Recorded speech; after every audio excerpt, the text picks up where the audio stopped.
Hello, fellow Runeterrans. Today we got, surprisingly, another champion reveal. We are officially 5 for 5 in the last 5 days for receiving champion reveals from Riot. And I'm not going to complain because, in all honesty, champions are the meat and potatoes of Legends of Runeterra. They are the cards we traditionally build our decks around. We pick champions and then we build our deck to enhance those champions most of the time. I'm not saying that's every deck, but that's a lot of what the deck building process is. And so when we get new champions, we get new options for deck building. So Tristana was our reveal.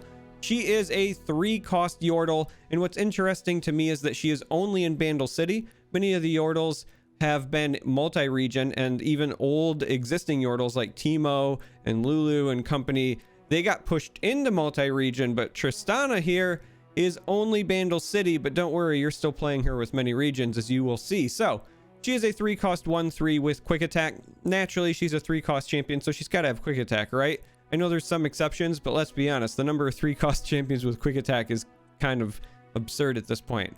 But I'm getting sidetracked. Okay, 3-cost 1/3 Yordle from Bandle City with quick attack, and she reads, I have +1/+0 for each multi-region ally you've summoned this game. Now, what's important here is that she doesn't have to see that happen.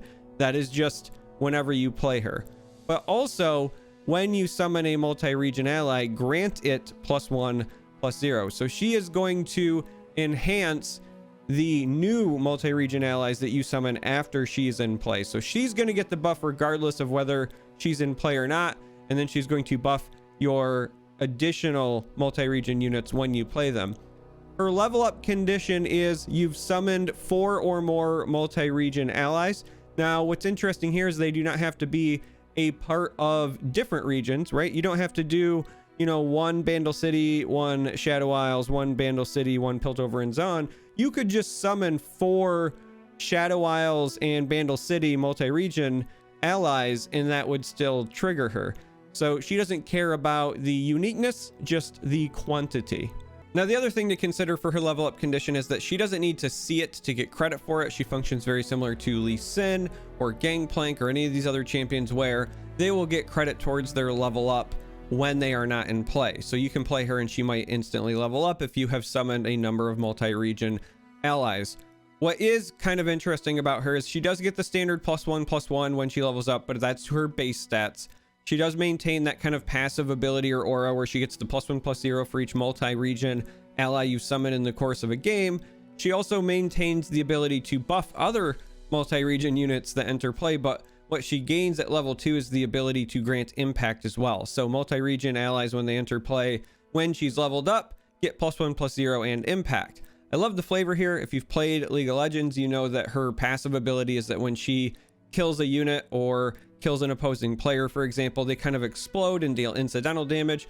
In Legends of Runeterra, we're passing that on to our allies and we're giving them impact. So she's very much an aggressive unit, and you're kind of using her for some inevitability. When you level her up, you're getting that incidental impact damage in. What's interesting to me is that we want to play her in a multi-region deck, but we're not very clearly going for that tree win condition in all likelihood, let's be honest. And so we have multiple ways to play the multi-region deck. We can go aggressive, or we can go slower and more controlling with the tree as an alternate win con. And so I like that they're giving us that flexibility. I love that we get a new region and we don't just have archetypes kind of pre-built for us. We have the ability to mix and match. Maybe we play Tristana as an alternate win condition with our tree deck. Who knows? We'll have to see how it shakes out. But I do just like that they are giving us many ways to interact with the new multi-region feature, and not just saying like, well, if you play the multi-region thing, you're playing the tree deck, right? So I like this. Now, her champion spell is Buster Shot. This is a 4-cost slow spell, but it costs 2 less if you have a Tristana, which if you're playing her champion spell, you always have, right? There's one on the board, which is why it's a champion spell. Or if you have summoned or played cards from 4 or more regions this game. So again, very important to note here, her requirements is just number of multi-region allies. This card, her champion spell, is caring more about the uniqueness of the different regions. And so we have to keep that in mind when we're deck building, but also we have to keep that in mind when we're using the regular version and not the Tristana's Buster Shot, because Tristana's champion spell, as I said before, will always meet the requirements. It's very much like the Senna one, where because Senna was on the board, her version of the champion spell will always be accelerated. Tristana's will always be discounted because we have Tristana on the board. That's the reason it's a champion spell to begin with. So what does the spell actually do now that we've covered all of that? Well, it just deals 3 to a unit, and that's it. So not necessarily a ton to write home about. It's just removal, but we get a discounted version when we have Tristana on the board. And with that, we're going to move on to the next graphic. Again, you're going to see here Buster Shot. This is the normal version. And if you're playing this, you have to kind of keep in mind that region uniqueness. But we get to talk about Bandle City Mayor. This is a 3-cost 2/2 Yordle, only in Bandle City. But it says your multi-region units cost 1 less, which is kind of fantastic, right? That makes Fizz cost 0 and Teemo cost 0. And we're going to get like Lulu at 2. And that's just talking about champions, right? We have other units that we've had revealed that are multi-region as well. But also Bandle City Mayor says on play, you manifest a multi-region follower. And again, that's where you're presented with 3 options. You pick one. It's kind of like Invoke. So we are playing a Bandle City card, but we are very much playing this in the multi-region archetypes in all likelihood, because it's going to give us resource kind of extension. We're getting a 2/2. We're also setting up additional future plays, and we really like this in the tree win con deck, in my opinion, because we want to play things cheap and we want to manifest, and we want to do that as much as possible. So we're a big fan of this card for that archetype for sure. We're moving on now to Bandel Painter. This is a 3-cost 2/3 Yordle, also only in Bandle City. It has the augment keyword, and it says on play, you discard a card to create a multi-region follower in hand. Now, what's interesting here is this doesn't say manifest, but it also doesn't say random. So I assume that this is a random effect, but I just kind of noticed that at least for this reveal, we don't really have any sort of clarification. I assume it's just going to be at random though, but we get the benefit of augment when we play that unit. So I kind of like that. Again, they're using augment to play into the multi-region theme with the manifest and everything else in the created cards. We probably run this as well in the tree deck, where you want a critical mass of ways to just randomly create multi-region stuff. Where this falls short in my mind would be in a Tristana deck where you're trying to be more aggressive. I think that one's going to be more focused on just the volume as opposed to the number of regions you're trying to hit. So while I think this is great for the tree alternate win condition deck, I don't think it's going to see much play outside of that. Now we're going to move on to the Allegiance unit for Bandle City, and this is a unit that I actually really like. So we get a 4-cost 4/3 with impact. It is a Yordle from Bandle City. It's only Bandle City, which makes sense because it's the Allegiance unit, but the Allegiance trigger itself says that you summon a 3-cost or less follower that is a Yordle. So we get a 4-cost 4/3 with impact that could potentially give us another unit, which would be a big boost in stats. For example, we're staring at a screen right now with 2 other Yordles that just happen to cost 3 or less. And while they aren't very great on the surface, Bandle City Mayor is like a great example, right? Let's say we roll Bandle City Mayor. We don't get the cool play manifest effect, and we may or may not even be able to utilize the passive, but we got a 2/2 out of it. And even if you get a vanilla 2/2, if we pay 4 mana and then we end up with a 4/3 with impact and a 2/2 for that 4 mana, we're looking pretty good. And I think that there's a lot of potential here. We like that it's going to summon a random Yordle because we're likely to hit some of those multi-region units, which will likely matter for Tristana decks, or it could again matter for the tree win con if we're going very heavy Bandle City with the dual regions to accomplish that. So we could see this get some play. It's not quite as strong synergistically as something like Wraithcaller, which is I think a fair comparison, because with that one you're also getting a 4/3 with a relevant keyword, and you're summoning something that will scale, and you've got ways to build into that. And you can't necessarily do quite the same thing with the random Yordle, but we do still have ways that we can exploit these Yordles that are coming, whether that is again because of them potentially being dual region, or we're just using the stats, or whatever the case may be. So I think this card will get experimented with at a bare minimum, and we could see this on the ladder. But this isn't the last graphic. We got one more. So we're going to move on to the next screen here. and we're going to talk about Bandle Gunners. Bandle Gunners is an 8-cost Yordle, so we get the big Yordles now. It is only in Bandle City. It is a 7/7 body with Spell Shield, which is great because if we're spending 8 on something, we would like to protect it. Now, the text says, when I'm summoned, if you have summoned units from 4 or more regions this game, then you grant me impact 4 times. What I like about this is this has the ability to serve as an alternate finisher or closer or win condition for your tree-based deck. What I mean by that is that if you're playing the tree-based deck, you're just flooding the board with units from every region that you can get your hands on.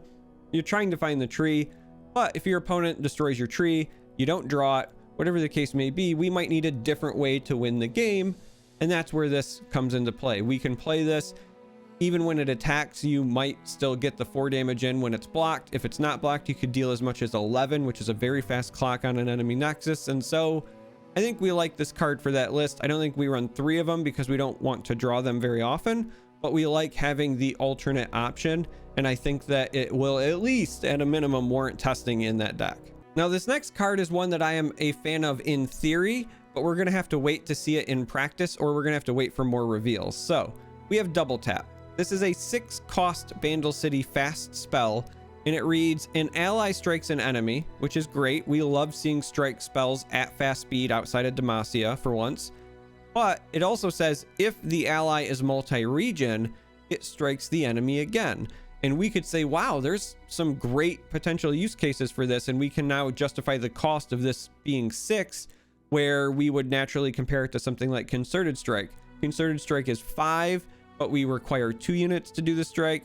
This is 6. We require, dual region, but we get 2 strikes out of it. And if we ever have a unit where striking more than once matters, well, this card becomes awesome. We want units with lifesteal that are dual region. We want units with strike effects that are dual region. The problem is, and this is where I said we're going to have to wait and see, of the stuff that's been revealed, there's nothing where we're like really excited to double strike another unit with it.